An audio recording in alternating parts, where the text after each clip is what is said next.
Welcome here to Wake Up Call with Dan Tortora, coming out of the fast break inside of the Cafe Kubal studios where sports meets that thing called life. Happy to be here in the Cafe Kubal studios, 3501 James Street, 324 West Water Street, 401 South Salina Street, all in Syracuse, New York. You also find them on 343 Fayette Street in Manlius and on the corner of Route 11 and Taft Road at Sweetheart Corners in North Syracuse and their drive-through. We are here picture in picture with my guy fitting in that jersey, making it happen, Eric Crume, defensive tackle alum of Syracuse and the NFL. And you can see my new upstate hat that is made locally right here at Witty Wicks. You can find them. They are made locally, and they're part of the Witty Wicks store. So head off to 190 Township Boulevard in Camillus, New York. And while you're there, when you get your upstate hat, get one of these Witty Wicks candles and look at the smell of that. Look at that scent. Autumn in Cuse. This, you know what? The best way I could tell you how this candle smells, Crume, is it smells like 6-0. Oh, there it is. That's what it smells like. It smells like yeah, 6. Autumn the best time of year. Our birthdays are autumn. So the best time of year. That's right. It's Libra season, and my guy Crume just had his birthday. My birthday is this Friday, October 21st. So as I'll tell you again, happy birthday and happy Libra season. Thank you, good sir. Happy early birthday to you as well. Thank you, man. What'd you do for your birthday? Then just went out to dinner with the wife. Nothing too much special. Got my gift. You know, had me a good steak, good ribeye. Where'd you go? Eddie V's. Okay, all right. Is that the spot where you're at, or? Oh, it's a nice spot. It really known for seafood though. I wanted to make sure I got me something to fill me up. It's a little upper echelon. Okay, all right. Hit you for a couple $100 for a nice dinner. Okay, all right. But you know what? Worth it for Libra season. So yeah, and I got a good gift too. So it's nice. Well, I'm happy. So the lady treated you right. She took care of you. Yeah. I seen the receipt on that gift. I was like, ooh, okay. Very nice. So what'd she get you? Louis Vuitton, Louis V wallet. Oh wow. All right. Is that something that she knew you wanted, or was that just a total? She been wanting me to have it because she been breaking it up, but she always was nervous I'd lose the wallet because I'd be forgetful of stuff. Okay. And then it was between that probably and like a niche cologne because I'm big in the cologne. Yeah. No, they.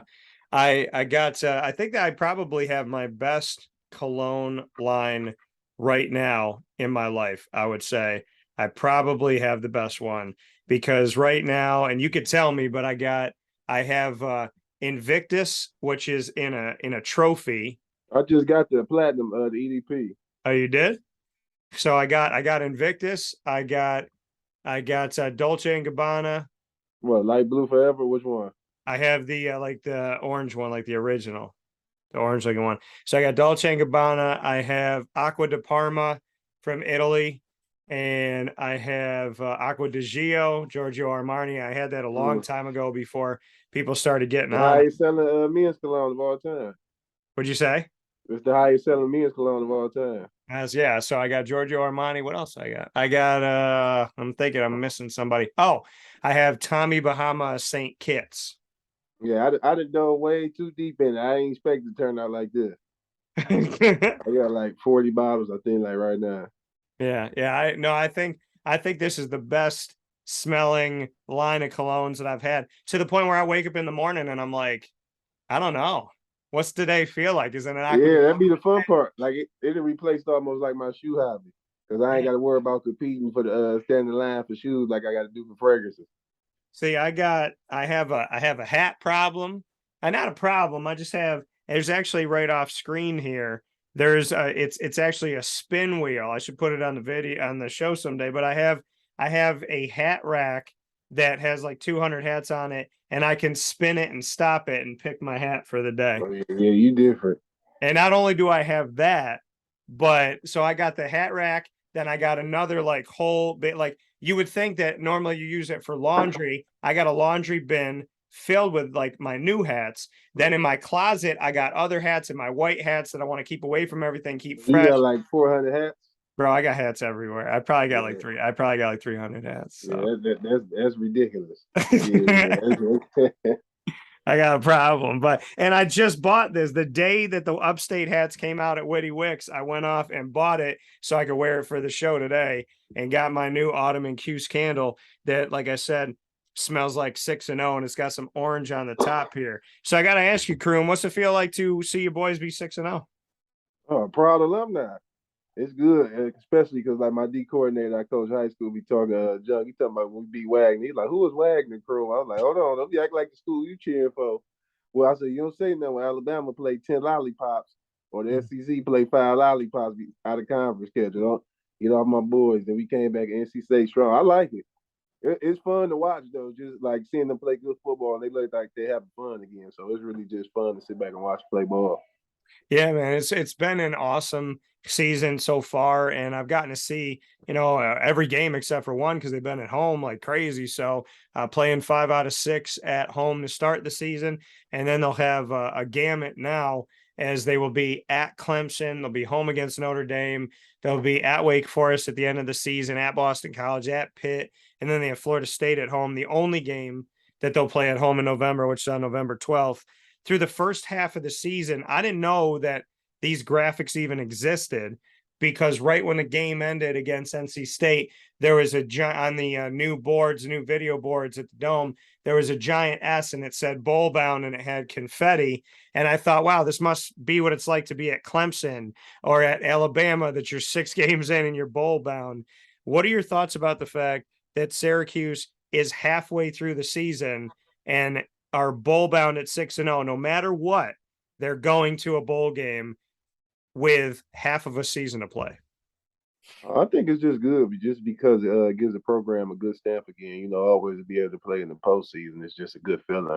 But I think they got a chance. Like just watching the ACC from afar, it's a very winnable conference. It's not like a world beater in there. You just like scared like they're gonna go in and get beat by 30 or 40. Like whereas like some years ago it was like Clemson and maybe Florida State was like predominantly like powerhouses. Like Clemson has come down to earth a little bit per se from when they had their run. Like they not. I don't feel like they strike fear in people in the conference no more. And I don't like not saying nobody's scared, but like the thought of like, yeah, we don't come, we're gonna get smacked. Like it ain't. It's very winnable, and like even out them games, like I still give us a shot in like all them games, even if us to win majority of them. Like so, it's not like it's fearful with the schedule in the conference. Like I want them to get settled in just because we bowl bound and take the gas off. Because I see how quick it can turn. Because my freshman year, you start out 5-2 and then win another game. Yeah, yeah, yeah. And that's the thing. I mean, there are seasons like that, and there's seasons where that's unfortunately happened to Syracuse, where you start off hot. There was a season Syracuse beating Clemson after Clemson had won a national championship, won the college football playoff. Clemson was 2 in the country at the time. Syracuse won, and the person I was dating at the time, they're like, "Oh, this is fine. Like they only need 2 games." And I said, "Yeah, well." I said, "You don't know. This is Syracuse, and there was some struggle moments within the last couple decades. And Syracuse didn't really win another game after that, went 4-8 on the season. And I said, it's unfortunate you beat Clemson, but then you go 4-8. So people treat you like, well, every squirrel gets a nut, as opposed to, that was actually a good season because you got to get yourself to a bowl game. Crume played D tackle at Syracuse here from 2011 to 2014. Team went 5-7, as you noted in your freshman season, then 8-5, 7-6, and 3-9. In 50% of the time that you were at Syracuse, you went to a bowl game. Went to the Pinstripe Bowl and won it in 2012 with Doug Marrone going 8-5, and then won it in Scott Shafer's first year as head coach when the team went 7-6. Went to the Texas Bowl and won the Texas Bowl. And that was in 2013. Bring me into that. I mean, Syracuse has not been known in recent history to be an every year bowl team, but you had back-to-back bowls at Syracuse, which has been something that not a lot of players can say in the last couple of decades. What was that like to experience it? And what's it like to be a part of a small part of history that can say, hey, we went to bowl games back-to-back years? I think it's kind of cool, but it's still like give you like an empty feeling because it was like you was on the cusp of so much. Like even the freshman year, like at the West Virginia game, I feel like we like let our foot off the gas and like took the steam out of us because we was on such an emotional high from winning that game. And like once the game was over, we was riding that high. And it was like, okay, we get them next week, and it turned to next week. oh, we run out of games next week. Then I got hurt the last 2 games, so I was watching from my couch. I was just seeing like, okay, we got one more. Even if we played Pitt, I was like, oh, it's over. Like we was looking at bowl projections after we beat West Virginia, till it just kept feeling okay, we here, and it's here and here. You started to pay attention to that stuff. And then the next year, I feel like everything just clicked. Like you look at the season, we was 1 game for playing Florida in the bowl game Louisville played them. I forgot the exact bowl game, but it was a BCS bowl game. Like a couple plays, like, and it's crazy. Like you look back on the season, and like we was 8-5. We got Marrone the job. Like Nassib got drafted. Q got like that team put people in position, to do well. So it was always great seeing that part and just like seeing guys. I think we kind of learned from mistakes from years previous. Like we had good like vets, not we in the league, but like good vets to teach us through the ropes, like from year to year. And then I feel like with my senior year, it just like not saying fell apart, but I don't think the players had ownership of the team like previous years did. And so you also, oh, go ahead. What were you gonna say? No, you go ahead. I'm sorry. No, I was just gonna say, you not only did you go to back-to-back bowl games, which has been something that not a lot of Syracuse people in the last couple decades, not a lot of student athletes can say. And at the same time, you also went from the end of the Big East to the beginning of the ACC. So you experienced leaving the Big East and joining the ACC. Bring me into that side of it, because, you go back to when you were here in 2011, and we talk about, having those Big East games and games that kind of made sense, right, to Syracuse fans, and in a conference that Syracuse built. And then we go and look at 2012, and you were still playing inside of the Big East, and then you moved on to the ACC in 2013. So what was that experience like to shift? Because when you shifted head coaches from Doug Marrone to Scott Shafer, you also shifted conferences at the exact same time. Doug Marrone was the last Big East when it came to Syracuse, last head coach of Syracuse in the Big East. Shafer, the first head coach of Syracuse in the ACC. So what was it like to switch coaches and conferences at the same time? I think the conference shift was kind of like brings you back like to high school, like how football is kind of regional, how the styles of play, how the style of football is played regional. I don't know if a lot of people know, like for the most part, up north, we kind of up, like we don't play spring football. You lift weights, kind of powerhouse football. Down south, kind of strong athletes. West Coast, real open type of football. So from us going to the Big East with a lot of up north players, per se, like most of the guys from the Big East is in the East Coast, up north, that kind of area to playing down south teams. Game speed was a lot faster. The athletes were a little better. I mean, not say better, but the speed just was totally different. Playing the Big East to the ACC was like, you see the amount of first rounders we went from playing in the Big East to the ACC, just like we played the national champs that year, James and them, and from a different head coach's perspective, it was like 2 different mentalities as a coach. Like Marrone was like kind of sit back, let us do our thing for the most part, and I think like Coach Shafer was still trying to figure it out from transitioning from being a coordinator to the coach, and was trying to find that happy medium. Was like, to me, just was like not saying 2 different guys, but like coordinator Shafer was like totally different from head coach Shafer.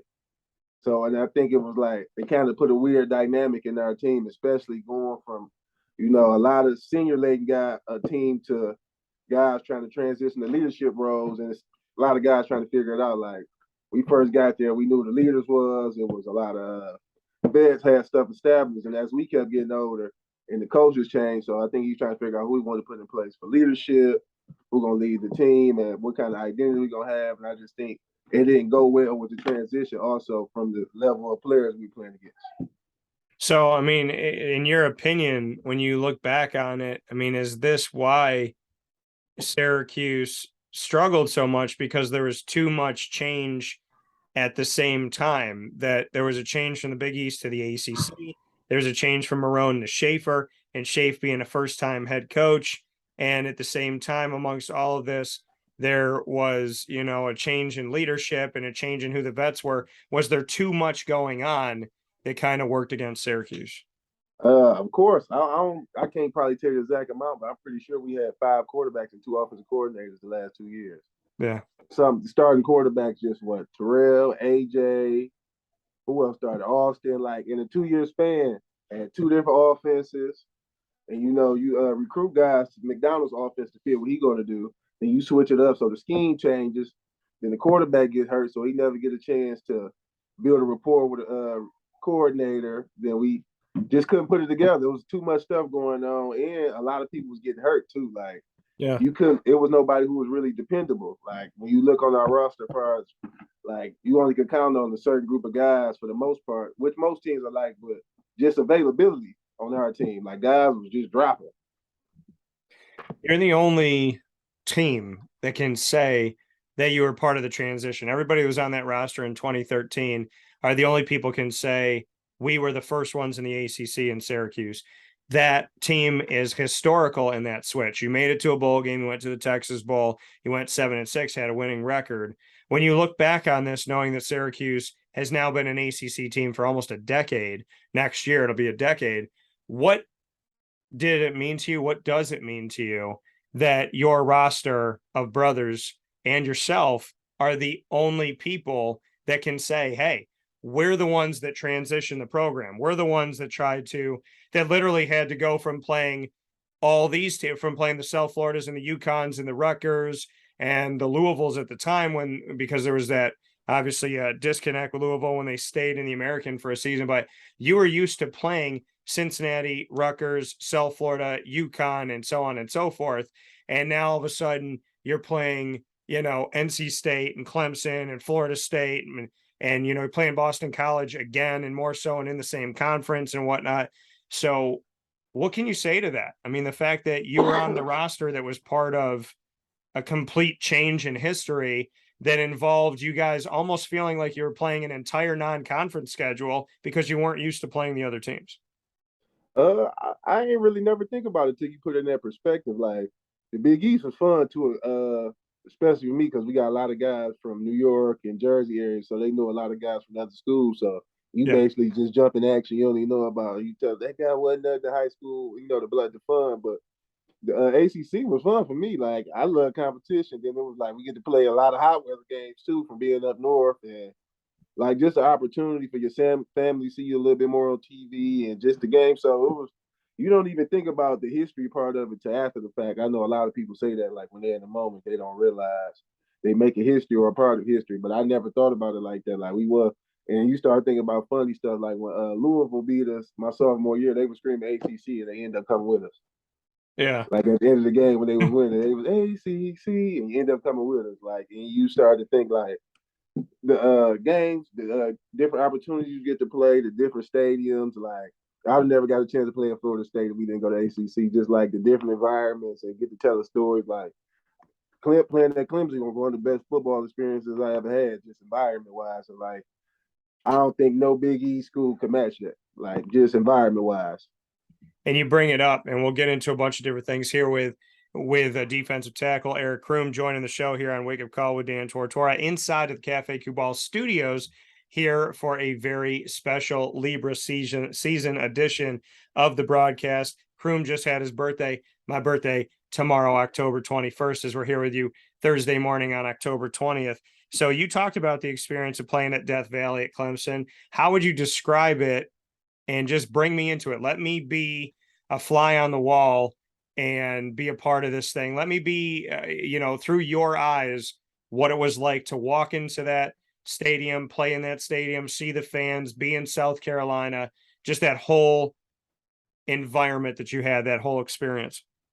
It just was like football country. I don't know if you ever watched. You've been down south, of course, Jacksonville. Saying football is like nothing against the North, but it's just different. Like when you in places that love football, like for me playing football and traveling the world, like football down south is totally different. Like a lot of those states don't have pro teams or like they grow up loving. I'm gonna play on Friday night, 7 o'clock and stuff. Yeah. So you just felt it walking in, like seeing them guys run down the hill, like you just soak it all in, especially like it's like going to a nice hotel or a restaurant, the ambiance, like you just feeling like the goosebumps, like it's on tonight. And like playing defense is kind of a different perspective. Like you don't get the crowd cheering at you when you on the field or like unless they make a big play. So like when they was on defense and they started playing the music, like they was playing Nuck If You Buck. So I'm like, ooh, like little stuff like that. And you're not used to it. You can feel it. And it was like a closed environment. Like even after the game, like let some of the fans on the field, they was even shaking our hands like they just love football.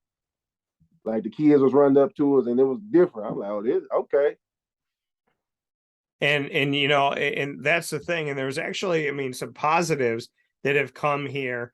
And you know, I'm looking at it, and some of the things that came in. One of the things came directly to me, and it was from a Clemson fan. And they wrote into me. I thought it was really nice and really cool to see this. I figured you would appreciate this. And what they wrote to me was, they said, Clemson fan here, you guys have a great team and coach. Here's to a great and injury-free game. So, a very positive message from this fan. No negative, no talking trash. Then they said, I've tailgated with Cuse fans the last few times we've played. Some of the best fans in college football, pure class. And that's coming from a Clemson fan. And I wanted you to hear that because, you know, I figured it would mean something to you as a player, especially. Yeah, that's why I said it's just dope to just have people just love the game of football. Like at the end of the day, it's still a kid's game, and why we enjoy it just for the love of it. And it's fun, and you know, you just enjoy. You just celebrate good ball. Like whether win, lose, or draw. Just as a fan, you want to see good football. Yeah. So I've been saying D tackle for you, you know, interior lineman, nose tackle, it's down by. How would you describe, is there a difference between D tackle, nose tackle to someone who's never played football and looking at it? If they were listening in or watching the show right now, what would you say to them? Because you say interior lineman, some people say, you know, they'll say nose guard and, you know, in a four set and whatnot, nose guard, nose tackle, D tackle. How would you describe all this to them? First, you got to see what type of scheme we talking about. You talking about a 4-3 or a 3-4? 4-3, the nose tackle is in the A gap, so the nose is close to the center. So his job is really going to be a run stopper. The 3 technique is really going to have more leeway in the pass game, but he might get, you know, some double teams on the power, get a little rough on them, on like if you playing a power team. But for the most part, the nose tackle is the run stopper. Gonna do all the dirty work. Ain't gonna get too much pass rush opportunities because a lot of times he get the guard sliding down on him or something on pass rush. The 3 technique is more the athletic pass rush kind of guy that's gonna make the plays. He's gonna get a lot of 1-on-1s and pass rush. So, but like a lot, it's good to know both just because the responsibilities is different. But if you go into 3-4, the nose is head up, and basically the tackles is like they call them ends, but they really defensive tackles. Like J.J. Watt was playing like a 5 technique in the 3-4, so it's kind of like a tackle, D tackle, but they consider ends. So it's really tied up to the scheme and what the responsibility or whatever the scheme wants you to do. So I've been saying D tackle because you played on the interior line, but nose tackle is a more proper term for you. You've been the run stopper, like you said, in the A gap. Bring me into looking back on your career from 2011 to 2014 at Syracuse and then some time in the NFL. What can you say about your game as a run stopper? How would you kind of assess yourself looking back on having so much attention to the run? I think I was great at what I did. I just feel like incomplete because I never got to show what I really can do. Just because of the availability of other guys. Like one of my best friends, Ron Thompson, had to play 3 technique at 250 just because Coach Dawson feel somebody else could fight at the other tackle. So I never got my chance to play 3 technique, which I ain't bitter about. I want to win games. Yeah, my boy playing with me, so it was cool, but it's still like Yeah. you left some stuff incomplete, and I didn't mind doing it the other years. JB got off. Like if we win it, I'm ready. And I still did my thing. Like I had the most TFL senior year at 1 technique out the whole D line. So it's not like I taken the spite. I was still able to make an impact. Like, but I know what I can do. It's just like you still be like, what if? And we look back on it, you know, and you played as a freshman, you played in 6 games and you made a tackle against Wake Forest to start things off in that initial game, played in all 12 games sophomore year, played in 13 games your junior year. And then, well, I should say played in 12 games a year. One of the years you went to that's the first year you went to the bowl game there. So 12 games in 2012, 13 in 2013. And then you started 10 games in your senior year in 2014 and got things going, 4 solo tackles and a fumble recovery at Boston College. Do you have a moment or two? I know you won the Pinstripe Bowl. I know you won the Texas Bowl. So in the second Pinstripe Bowl that Syracuse had won, Syracuse undefeated in the Pinstripe Bowl, played in 2, won both. So do you have a moment that sticks out to you that's that moment when if you and I were sitting right now, we were having a drink, sitting outside, and I just looked at you, I said, Crume, what's that moment? What is it? I don't, probably just a team moment, like, cause there's so much stuff like happened in my career that be like shady. Like even then, like they say I played 10 games. I started every game unless I was hurt the last 2 years. Yeah. Like so it make it seem like I'm a rotational player, like little stuff like.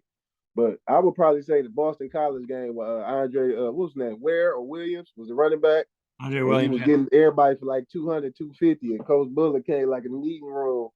Like we gonna get him this week because we ain't give up a 100-yard rusher the whole season. I think we kept him like 44 yards, and like everybody face had that look like it's on. Like you know the mentality, like some explicit words like we got something for him. It's on.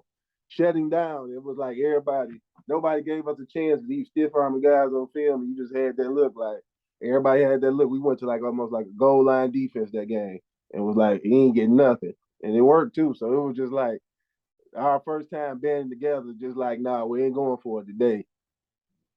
And West Virginia game my freshman year, I ain't played a lot, but the atmosphere was the best one I had all 4 years. We look back at that game, and you brought it up a little bit ago as a freshman in 2011 when you played West Virginia. West Virginia in 2011 was ranked 11th in the nation, and you defeated them 49-23. And I don't know if you know this, and you probably didn't know back then, but you didn't just blow out West Virginia, who was a top 11 team at the time. You beat them on my birthday on October 20th. Friday night. 11. I still remember. Yeah. So they go ahead. They end up beating Clemson in the bowl game. They end up scoring like 70 points that year. West Virginia. Yeah. I remember Friday night because Chandler had like 2 sacks, like 3 or 4 TFLs, and they got him on the real high on the draft board that game. Great. The environment unmatched. And then we go and we look at 2012 and what happened in 2012 here and the win against West Virginia. You're a part of a series of victories against West Virginia that I've been saying for years. And I was like, I'm confident in this, but then I fact checked myself this year. I was like, I just want to double check. And it's true. Syracuse is on a 4-game winning streak against West Virginia. You're a part of that. West Virginia has not beaten Syracuse the last 4 times they played, including bowl games. West Virginia talks a lot of smack, talks a lot of trash, talks a lot of this, talks a lot of that. But when I was at the Camping World Bowl, the last time Syracuse played West Virginia and beat them in 2018 with Dungy and the crew, they came to us with plenty of minutes left in the 4th quarter. It was early. And they said, hey, if you want to interview West Virginia, they're starting to heat up the buses now. They're going to get going. So you need to leave the press box to get downstairs because they didn't even want to stay. And I said, wait a minute.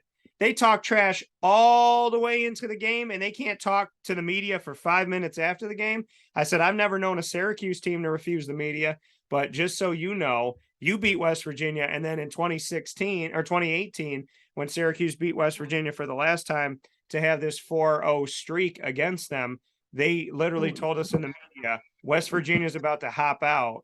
And so you need to get over to West Virginia now if you want to talk to them. And I thought that was insane that they literally wanted to get on the bus immediately when the game ended. Yeah, don't surprise me. So you look back on it. What do you remember the Pinstripe Bowl game in New York City, Yankee Stadium, 38-14? Get that victory when they were in the Big 12, put a hurting on that team that year. And I mean, it was a blowout, 38-14. The game was awesome. The game was cold as all get out. And I remember saying after the game, Geno Smith will be a really good wide receiver in the NFL.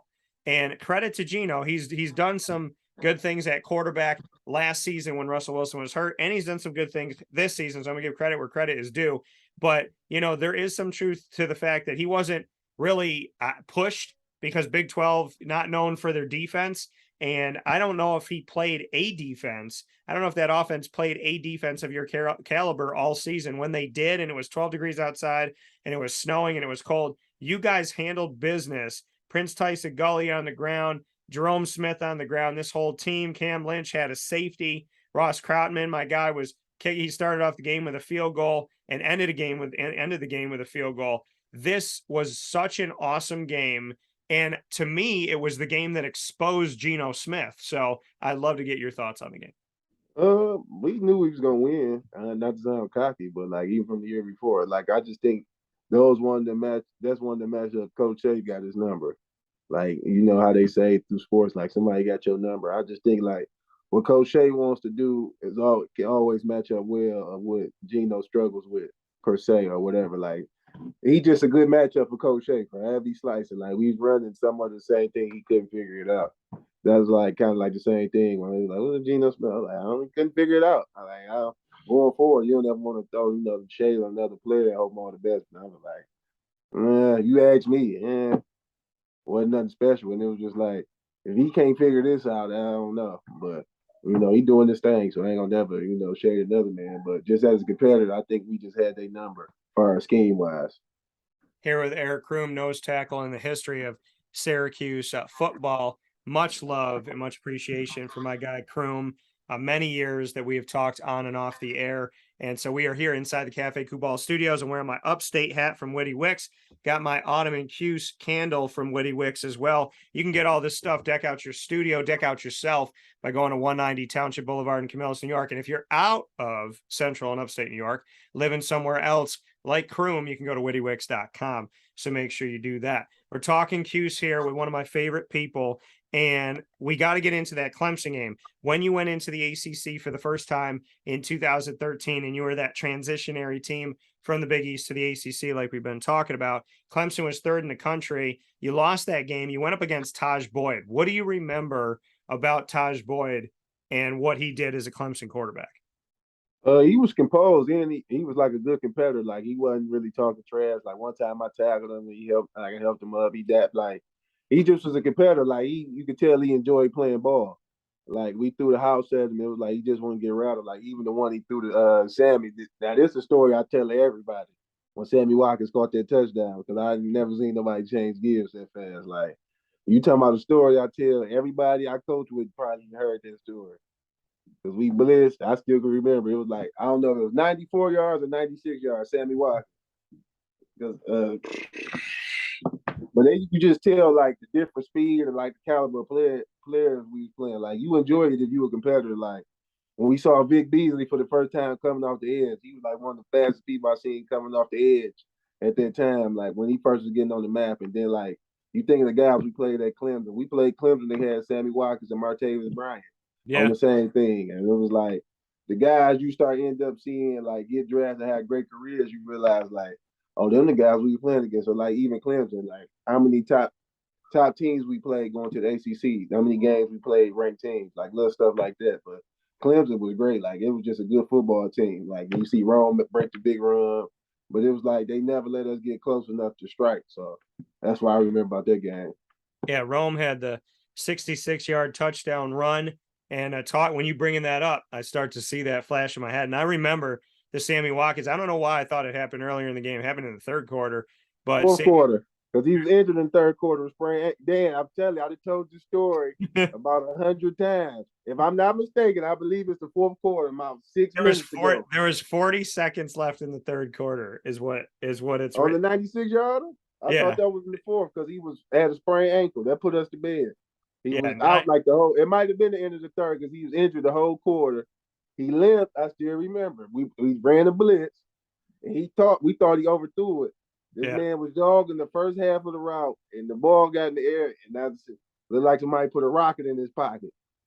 Yeah, it's crazy. And this man, I mean, it ended up being 91 yards. I don't know why I thought it happened in the first quarter. In my memory, it was like the first play, but it wasn't. I thought it was the fourth. See, I knew it was late in the game. I know he was hurt most of the third quarter with an ankle problem. Because Rashard was checking him because he gave him a lead. I couldn't even. And the crazy thing is, it was just like one of the things. Like that was so good. Like, nah, I'm not mad. You can't. Some people just like talented. Will usually be like, good play. Yeah, and that's the thing. I mean, maybe it's because Taj Boyd in the first quarter, it was 38 seconds into the game. He threw a 60-yard touchdown to Adam Humphries. In my brain, that 60-yard pass that was at the beginning of the game was Sammy Watkins. I don't know why I remember it that way. But no, Sammy was late in the game for 90 something. I thought it was 94, but it was 91. I knew it because we ran the blitz. It was third down. Yeah, and Taj literally came out 38 seconds. And I remember he dropped back, he threw it in single coverage, and then Humphreys got it, he was gone. And I remember sitting here going like, "Oh, the game's gonna be like that today." Like, I mean, they Clemson and then at that time, Syracuse was shifting, right? You're in the Big East. It's punch down, drag out football. It's slow and steady, and that push and that thing, methodical. And then you go to the ACC, and it was just like air raid, air raid, air raid. And I mean, just fast guys. And Syracuse had to catch up with some of that stuff or attempt to scheme right against it. Tony White's done a great job as D coordinator. Shafe, I mean, he's done a lot of great things as a defensive coordinator. They went into Miami this year in 2022 to Coral Gables. And I said, I was like, I got Middle Tennessee. And they beat Miami in Miami with Mario Cristobal as head coach and Shafe being the D coordinator. So, I mean, we look at that game. We also look at, I remember being at the Florida State game, first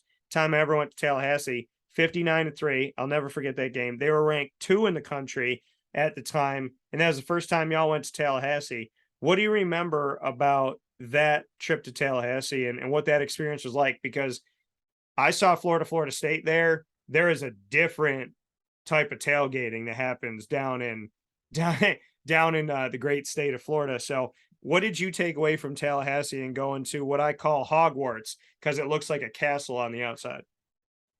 It's a bunch of laughs right now because I'm old. That game was over before it started. It was 28-0 in the first quarter. I remember because when Wickham got hurt, they was laughing. Yeah. That's the game they was playing Hangman on, and they posted it on Twitter. It just was like that was the first time like where I've been on the field and they was like at a different speed. Like team speed wasn't even like close at all. It was like everybody just was like, but you look down the roster, they won the national championship. They had 20 pros off their team in the pros. So when you look back at it, like, is it really shame in losing? Yeah. To the national champs? Yeah. Then it was like, even when we was watching it earlier, like when they smacked Clemson that year, I was like, oh, they tough. Then you just see like, that's the year Jameis won the Heisman. You got a 6'5" receiver. It was like full of talent. And you seen it was like, that was the first time like this what talent look like all together on the squad. Like you had 3 running backs playing the pros. Yeah, they had Kelvin Benjamin, Rashad Green, not to interrupt, Devontae Freeman. Nick O'Leary at tight end, Devontae Freeman, James Wilder, Carlos Williams, Bobby Hart was on O-line, Cameron Irvin, Brian Stork won the Super Bowl with the Patriots. Who never got the respect in the NFL, but Whitfield had a 74-yard run in the game. One of the fastest people and played one play. James R. Block and Whitfield. Then you had Jalen Ramsey, Ronald Darby, LaMarcus Joyner, Telvin Smith, Christian Jones, Mario Edwards, Timmy Jernigan, like they talent everywhere. So It was like you had no margin for error. Like USC was good, we played them, but it wasn't like that. No, it was a different type of game for sure. In that, when you went through all that and you guys still got to a bowl game by beating Boston College 34-31 at home on senior day, big day, 34-31 in November 30th, 2013, and then you got to go up against Minnesota in the Texas Bowl and beat a Big Ten team 21-17. After everything you'd been through, playing a top 3 team in Clemson, a top 2 team in Florida State, a national champion in Florida State who won the last ever BCS championship, when you went through all of that, and like you said, losing these games by wide margins, but still were able to take care of business, close out strong against Boston College and get bowl eligible. What do you take back? What are some words that you can maybe use to describe that season, running through that gauntlet and then still being a bowl team and still getting that bowl victory? Oh, it was fun. That was probably like, not say we didn't have fun senior, but that junior year was like just fun. Like you had the guys you came up with when we were just rotational players, then you had the guys a year or 2 old, like you seeing everybody coming to their own, and there was a lot of adversity, when you be going through those seasons, some games, you see stuff like we human, you see stuff, oh, y'all ain't good and all this, and you find a way to keep scraping. Like you keep pushing and pushing. Like it was always just keep, stay the course for the most part, then just enjoying that win with those guys. Like no team is never the same because each year is guys leaving, new additions, but just like to win with my guys and see like guys like JB go out with a win, or like Keith Sproul, get him a win on the way out, like guys that you respect and wanted to see you win when you was a young guy that took you under their wing. So just helping those guys go on top was just like a great feeling. And just all the fun we had at the Texas Bowl, like so much trash talking during the game. And then it was funny because we was tracking the running back yards too, because that 100-yard thing was different. Like I think his name was David Cobb. So we was tracking the numbers. You still ain't getting 100. And he was, I'm gonna get the 100 today. Like, no, you ain't getting nothing today. Hello. So then you go to 2014. And when you go to 2014, you had the opportunity in 2014 to finish off the season, and the team ends up going 3-9 in your senior year, your final season there. I want people to know this, that like it's not like tries to lose a game or anything like that. And we look at 3-9 and what you were able to do. I mean,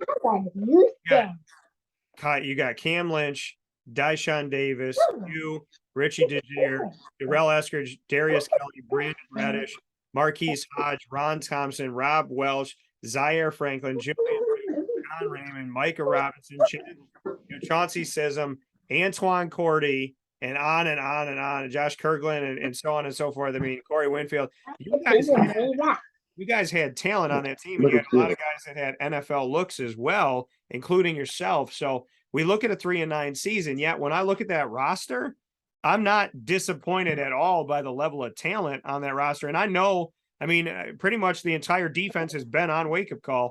I'm looking at all these names going, that's my dog, that's my dog, that's my dog, that's my dog. So you go 3-9, but I mean, I don't think the win-loss column adequately showed the level of talent you had in 2014, because you had some dogs on that team, including yourself. And I don't know.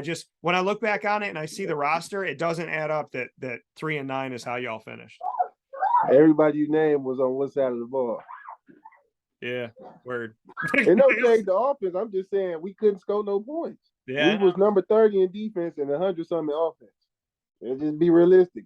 You got to call a spade a spade. Like, I don't know how many games we scored over 20. So it's like, even the Clemson game are like, take Notre Dame game. We caused 5 turnovers and lose. You can't lose a game when you cause 5 turnovers. Yeah. Or Clemson, our senior year, when Deshaun Watson was hurt, caused 5 turnovers again. We lose that game. It's only, like, them guys gonna make plays too. Like, it's only so much we can do. Like, we was getting the ball back, and I just don't think it came together because it was just a united team. Like, even to this day, I don't think the team really picked our own captains. I'm gonna tell you. You said I don't know. Quiet, bro. I don't know how many games we scored over 20. I'll tell you how many games you scored over 20. It's the 3 games you won. There we go, right there. 3 the games. Last game we won was on my birthday against Wake Forest, my senior year. October the 18th against Wake Forest. Yeah. And how many turnovers we caused that game again? You see, Michael scored and Rob scored in the same game. Yeah, you look at it on your birthday, October 18th, 2014, beat Wake Forest 30-7 in that game, and forced a couple turnovers in that matchup and didn't turn the ball over for Syracuse. But I thought it was interesting, like you said, in the 3-9 season, you said our defense was in like top 30, our offense was in the hundreds, and we just couldn't score any points. I don't know how many games we scored over 20, and the only games you scored over 20 were your 3 wins, to right there in that moment slam down, the hammer on the needle to nail that coffin shut. I don't know if you got the numbers. Now I have to pile on my offense. How many defensive touchdowns we scored in them wins? I'm going to look at it right now. So Marquise High scored one against Central Michigan because I forced a fumble. Yeah, so Central Michigan, I'm looking at it right now. You had, let me see here. Hodge had the fumble return, like you said, 36-yard, and then y'all had a safety as well in that game. So that was the 40-3 win over Central Michigan. The first game of the season against Villanova, 27-26. I'm looking back at that right now, and let's see. I don't think we scored that game, but now Riley Dixon was credited with the 1-yard pass to Kendall Moore on the trick play. So that did happen there. And then in the 30-7 victory on your birthday on October 18th of 2014, to go back and look at that, We Bob had got a touchdown, interception. yeah. So you had let's see here. You had Kennedy. Kennedy had the 42-yard interception return, and Micah Robinson had the 51-yard fumble return in that game.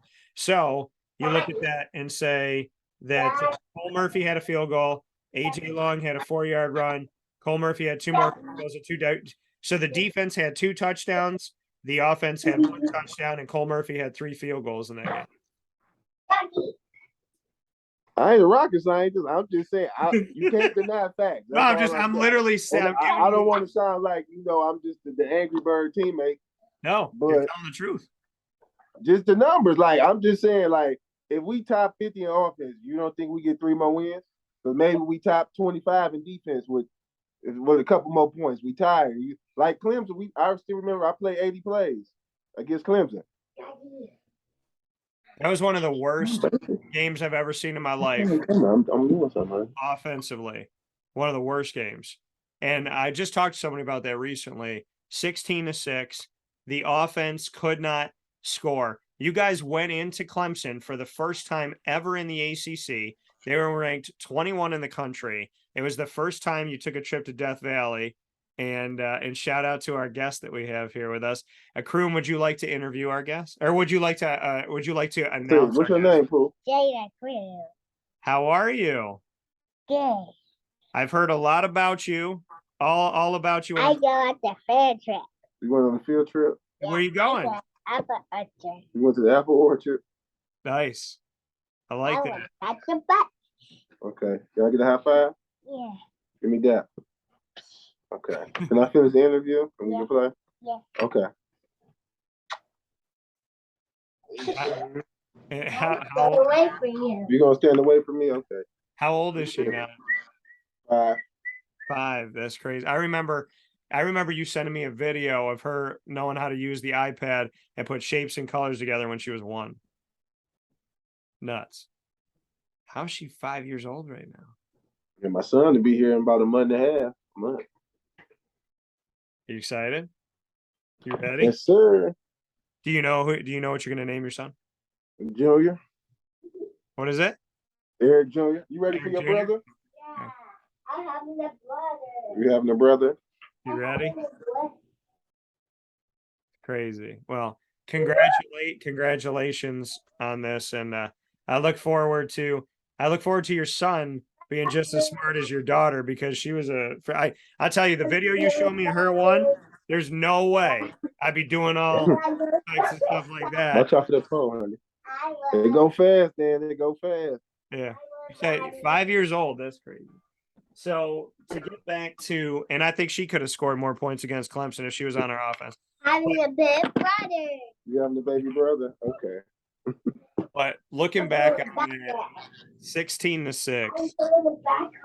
I mean, that was one of the most frustrating games because y'all did everything that you could possibly do.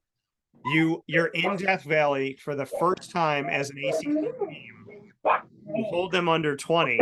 Anybody that does that in Death Valley has the opportunity to win, if not winning. It was one of the ugliest games their offense had played, but your offense was just that much more uglier. And dude, I can't imagine what you must have felt like. And I know that people talk about the team and this, that, whatever, but I got to imagine that the defense in that locker room at the end of that game, did y'all have some words for the offense? How did you guys handle that? No, we never had words for them. It was just like the energy of the team. Like you could not saying we was like 2 different teams. We was all tight, like far as personality wise, but it was just like we had an expectation to almost score for ourselves. Like we was going to the meeting room, like we got to score this week. Like we play defense, and it was like, but we were so hyped up. Like Coach Buller, my man. Like we were so tuned in mentally, like we gonna go get it. And it was just like, I think AJ was like a freshman. I don't know if he was a freshman or sophomore. Like he was thrust into it. He's still young, but it's just like at some point it was like we kind of maxed out of what we had that game. Like a lot of the turnovers in the first half, like we had so many opportunities, and it was just like you see it fizzling away. And then like I think that was the game I got mad. And Coach Downs, I think he put me back in with like the minute left. They do the kneel down stuff. Like don't put me in for this.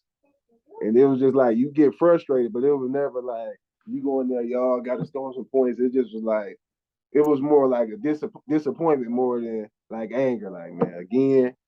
But them still, it's still we are brothers winning together because we have bad games too. But it's just like I don't know no more what they could have asked for us that game. Well, that's the thing is like y'all had 3 turnovers offensively for Syracuse, but you forced 4, and it was a field goal game back and forth. And Clemson had to kick 2 in a row to break the tie with 3:30 left in the third quarter. And then Cole Stout threw his only touchdown pass, which went to Seconder with 19 yards at the beginning of the fourth quarter with 14:20 left to go. But I mean, that's a tough part of it, is that the offense got outperformed 375 to 170, and Syracuse. Ooh, I know it was like that. Ooh. Yeah, Syracuse fumbled the ball 4 times and lost one of them, and ended up committing 3 overall turnovers in that game, which was crazy. I mean, but you look at it and you say, okay, your defense that you were on forced Clemson to have 4 turnovers, but the offense gave almost every one of those possessions back, giving back 3 of those 4. So it almost evened the game out. And like I said, it's not a witch hunt or anything. AJ Long had to, kind of thrown into that job. Was like the 3rd or 4th string guy at the time and had to play on the road. Horrible, kind of like, hey, this is what you got to do, young man. But it was a really tough game for the offense. But I always look back on that game and say that's the game. That's one of the games that Syracuse should have won in Death Valley. And there's a couple of them, but that's one of them. I think we could have won, honestly, just Notre Dame game. Like, the turnovers we caused net, it was never like we getting the ball back, we couldn't capitalize. Like, Darrell had a pick 6, and they cheated us out of one fumble, too, that we would have scored. They called a false start in every goal, so they stopped that one, too. But just you got to capitalize. If you think about it, we only scored 23 times. Who we going to beat scoring 16, 17 points? Well, I mean, you said it. I said you're 3-9, and you said how many times you score over 20, and it was the only 3 wins you had, and you ended the season with 7 points in the last 2. You had 7 points against Pitt, 7 points against BC, 10 points against Duke before that. I mean, in the last 5 games of the season, as a team, you had 6, 17, 10, 7, and 7. So, yeah. But it was like a lot of build up too, because I think like it caused like division, like even like when we was like not with the players, but like how we looked at the overall team and like how the coaches said like we never felt like they was hold offense accountable. Like during the stuff, like they would come put the pressure us on the week, like y'all need to go talk to them. Like that was our mentality, or like you see little stuff that went on was like even with the captain stuff, and you be like, all right, like you just be like this ain't the year, and it got to a point. You get to a point, it's just like, all right, let's just go do our thing. We got to win it on defense. Yeah. And then, like, you never want to get to it and feel like we got it. One side got to win the game. Like, we all the team. And it was just like, you see little stuff like certain people not being used and all that. We still players. Like, we in practice with these guys every day. Like, AD should be getting the ball. Like, why y'all not playing AD? Like, little stuff like that. Like, we play with these guys. We know what they can do. Like, don't take personal stuff into the football. Like, why AD not getting no carries? Like little stuff like that. Yeah. And I always said that was one of the biggest mistakes of Syracuse football history in the last 20 years is that you transition from Jerome and Prince to Adonis and Prince, and the human wrecking ball, the guy who could run a clock down, the guy who could keep getting you first downs, the guy who you brought in Doug Marrone's special scheming plays there where the ball was either going to him or he was a decoy, but either way it worked. And a guy who could barrel his way into the end zone. Adonis Ameen-Moore will go down in history for me as one of the most underutilized, unappreciated, disrespected Syracuse players of all time. I don't think they watch AD highlight high school. He's one of the best running backs for Colorado ever. Like he in a record book. Yeah. Like that man rushed for 1,500 yards 4 times. And like he agile too. It's not just like straight down. And you see stuff like that, like what's going on? Like why AD's not getting the ball, or why this guy not playing, or they not holding certain guys accountable because they like him. And it's like it caused divide, or like some simple like how me and Red is not invited to the leadership meeting, and we've been playing since we were freshmen in the rotation. Not just I can't play special teams. Like I cracked the rotation at 17 years old. And like how guys like us not getting invited to a leadership meeting. But we got some of the biggest network, but when y'all have problems, y'all want, somebody diffuse it, or you want me to look after somebody. Like stuff like that. And you start to see the domino effect of it. Like, all right. When you look back on it, Adonis Ameen-Moore, since the coaching change from Marrone to Shafer, carried the ball 67 times over 2 years, only played 2 games in 2013 and had 5 carries, and then played in 11 games in 2014 and had 65 carries, but that's it. And they never trusted him, never leaned on him. I talked to him about it. He said, and Dan, he ain't never complained publicly or nothing. That's why, like, and it make me so mad because like we was having these conversations, and bro, I'm like, bro, you need to get up out of here. And for your teammate to tell you that, just like, I know how good AD was, and that's still one of the things make me mad to this day. Like, no, AD should have been getting the rock, and like I love them other guys that AD was that dude, and it's like for them to do AD like that, I can never, like, nah. And I'm with you. And I've said it. I've said it over and over and over again. One of the biggest travesties. I used to call him up and be like, bro, what is going on? Like, what happened? And it never made sense to me. It never settled with me. It was never right with me. And at the end of the day, here he is as one of the most underutilized, like I said, running backs in Syracuse history, and people don't know what they had. And they don't know. I mean, he played fullback in 2013 for no reason. And I mean, to me, it was just stupid. It was wrong. And it should have never happened. It happened. I will never, ever understand it. I know the people that were on the new coaching staff. I know people that were on, the prior coaching staff. And to this day, nobody can tell me why they did Adonis so dirty. And I think I told him on the phone, I said, bro, I love you and I love Syracuse and this is my hometown, but I care about you more than I care about, I said, I care about you guys and I love you guys more than anything. So like, I'm not going to be selfish to it. And I said to him, I was like, if you got to go, go, because I love you too much to be like, stay and deal with it. And he, was caught in the middle of, do I stay and do I go? And he ended up staying, and he just got, I mean, he did nothing to deserve it, but it happened. And Crume, I'm so happy. And I know we're cut from a similar cloth, that we think a lot the same way, but I'm so happy you brought that up today, because I literally was sitting here going like, I know I'm not crazy, but why is nobody else screaming about this Adonis thing? It's a conversation within. It's just like a lot of guys is not going to come out about it because a lot of the stuff we keep in-house, just so we still our family and all that, but it's just some stuff, just travesty. Like, it's not just me that feel this way. Like, and that's what I say. It wasn't like a disagreement between the players that caused the vibe, but just like the overall team, like stuff like that. Like, nah, we ain't trying to win. You know what I'm saying? Like, if you doing stuff like that, so it's like, all right. Then the way like guys that staples of the team don't get the treatment. Like, you don't get no extra treatment, but it's like, nah, it just wasn't going. Like, something like even look how successful the tank package was. Yeah. Just even if you give them that role, like, how you don't get AD the ball? Like, we not doing nothing special anyway. I'm with you. And I called it the wrecking ball. So that tank package that Marrone had instituted, that worked like pretty much every single time. It was like over 80% effective. So I loved seeing it. I loved watching him. And it had been a long time since somebody on Syracuse ran the clock out, and I watched him do it, and I loved that. I mean, just handing the ball, bang, 3 yards, bang, 4 yards, bang, 8 yards, and just see that tick, tick, tick, tick, tick, tick, tick. And I mean, Adonis, and he knows it. And Adonis worked for my company when he finished at Syracuse. He was an intern at Dan Tortora Broadcast Media. I mean, we have kept in touch all the way through. I love that dude. And I told him, I said, you have a face that is the closest face to my favorite rapper of all time. He looks like Mace. He looks like Mace to me. And I told him, I said, dude, I knew that first time I met him, he was like the nicest guy, smiles. And I was like, yeah, I knew when I met him that we were gonna be friends. I'm gonna tell you who he looked like, and you probably walked past his picture 1,000 times in Mello Center. Billy Owens. Look at Billy Owens' picture. Look at AD picture from Syracuse. Because we used to walk past. Watch, you're gonna be surprised. Okay. All right.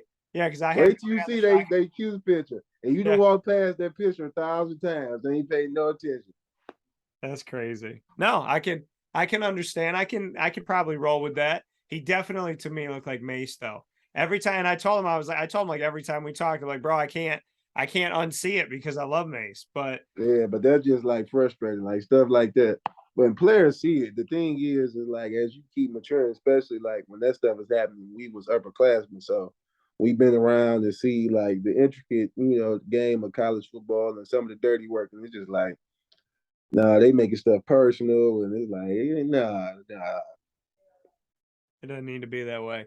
Speaking here with Eric Crume, nose tackle, Syracuse Orange history. Crume, before I let you go, Clemson, Syracuse is going back to Death Valley this weekend and a day after my birthday. So your thoughts on Syracuse at Clemson? The team is 6-0. Clemson is 7-0.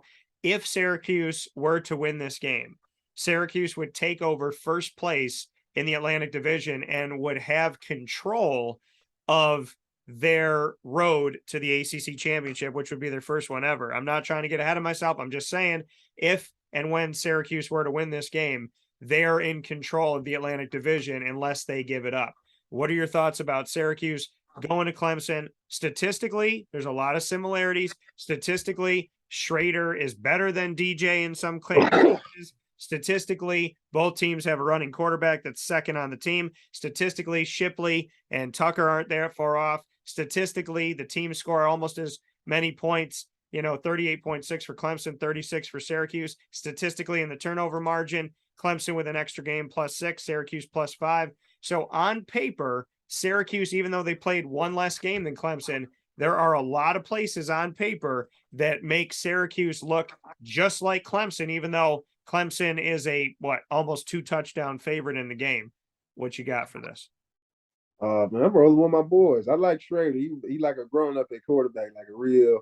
He play football like mature and he taking shots. Like I've been enjoying watching him playing football. But the thing I think just as football, you got to strike fast when you're on the road. Like you don't want to keep it lingering to get them a chance to take momentum. You got to go take that momentum out fast. Like you want to jump on teams fast and early. Like first quarter, try to strike fast and don't play not to lose. Don't play to lose, play to win. Like I hate coaches that do that. Like a lot of teams get them leads and start, playing not to lose instead of keep playing to win. Just play to win. Well, and you said the first thing that I said is a key to victory, which is they need to score first. Dino's been going back to the old way of football where if you won the coin toss, you took the ball. A lot of times the last decade, NFL teams, college teams, they defer. But Dino's been taking the ball. He wants to score first on you. And I don't know why Dave Doran did this in the Dome for NC State, but Dave Doran deferred and gave the ball to Syracuse, even though they didn't win the toss. And what did Syracuse do? They came down on the first possession and they scored. So, to me, it's something that you got to score first, in my opinion. And Syracuse has been doing that, and they've been doing it and doing it and doing it well. So, I just respect what's been happening in that, but I think you got to score first. I think you got to have Clemson chasing you instead of the other way around. There's a lot of keys to victory that I have. Obviously, you don't want to turn the ball over. You want to win the turnover battle. You want to get DJ to make a mistake or two. You want to hit him hard and often. You want to get him to put the ball on the ground, hopefully get an interception and a fumble. And definitely, I would say Sean Tucker, you got to use the option. You got to pitch it to the outside, get him out in the open field. He's dangerous once he has that opportunity to get that first step. He's dangerous everywhere, but if you put him out where he's got a second to get ready and go, there's a lot of danger zone to that. They ran him on the outside against NC State, which it worked out well. Schrader's got to be smart and definitely stay in the pocket and make the passes when he needs to, take off when he needs to as well. Trust himself. They got to use Aronde Gadsden, and they got to use Damian Alford. They got 6'5" and 6'6" respectively with those guys. They got to use height to their advantage on those DBs and safeties.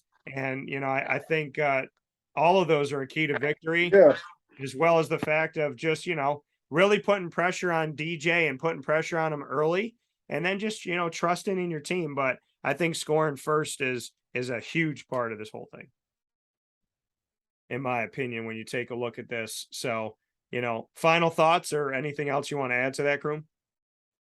Go Orange. We about to get us a dub this weekend. Club dub. All right, Club Dub, go Orange. I got to ask you this, Crume, as a final note. What do you think about them calling themselves the Mob? I'm with it. Hey, you got to have a moniker. We still got our group text name from the D-line chat, so I ain't mad at them having a moniker. So what's yours? What was yours? Oh, it's top secret. I'm messing with the Grave Diggers. The Grave Diggers. All right. Okay. We killing people in the backfield. I love that. I love that. The Grave Diggers to the Mob. And the Mob, also Grave Diggers. So yeah, it is. Appreciate you, Crume, as always. Thank you for being a part of the show. God bless for you to be a father again and your wife to be a mother to a son coming up here.